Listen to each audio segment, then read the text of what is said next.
Jeff Hathhorn joining us now. Our sports director, Pat Bostic, in with us until 9 o'clock. And we all know now that Jeff Capel got a contract extension through 2029, 2030.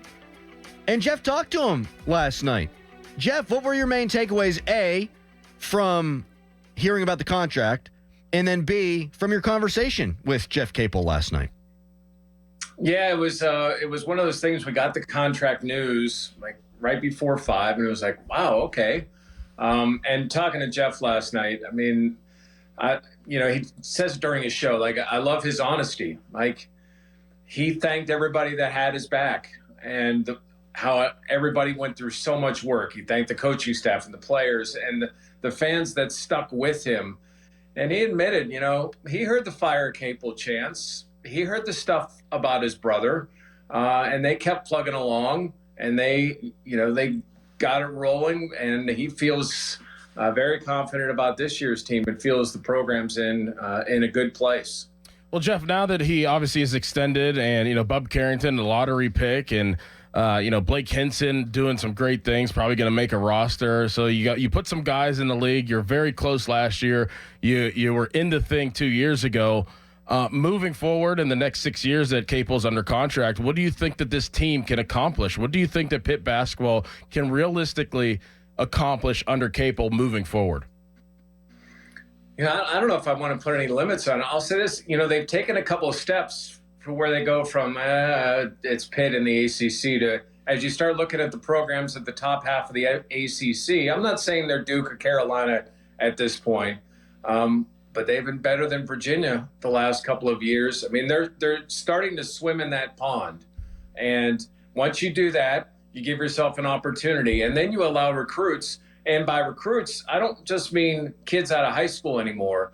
It's guys in other programs that may be unhappy, maybe at a smaller program, may not be getting playing time, may have come back from an injury and been replaced by somebody else. And they're looking for options. They see what the Peterson Event Center is like. They see what Jeff is like and hear that from other players. And they see what they've done. I mean, obviously, they should have been in the NCAA tournament last year. When they got in the year before, they won a couple of games. It's a fun style. I mean, look at how he allowed a guy like Blake Hinson to play. There will be a lot of other shooters that will say, wow, like I wasn't benched. Like, they allowed me to they allowed Blake to take those kind of shots.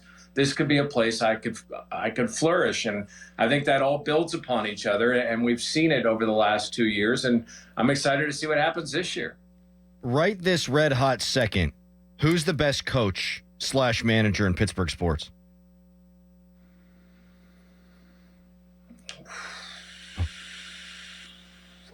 Dan Fisher. Well played. Well played. Very, very well played. Jeff, I wanted to ask you, you get a chance to call a lot of the early season games, non-conference games on television, radio, otherwise. I said earlier, I think it's pivotal for this program to take a step to get off to a faster start and get ranked in non-conference play. Do you think that's held them back the last couple years? Yeah, I mean, last year, I think especially, I think there were still questions of, okay, was this just a fluke year? They had a lot of senior transfers. They basically only had Hinson back as far as big names that people outside might know.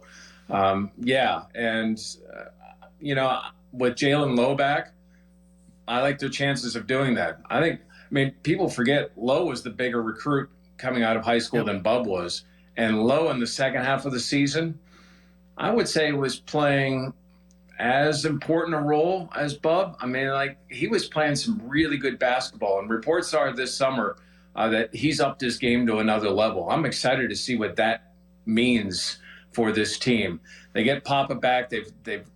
I do think there's some talent here, but yeah, to your point, Pat, I think when you're still building a program, the more early wins you could get, that's going to kind of set you up from an attention standpoint. And then, they have had good starts to ACC play the last couple of years.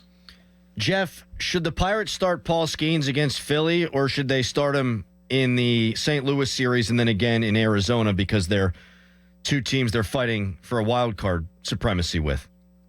Well, if you're working in the ticket office, you're saying, wait for that Cardinals series.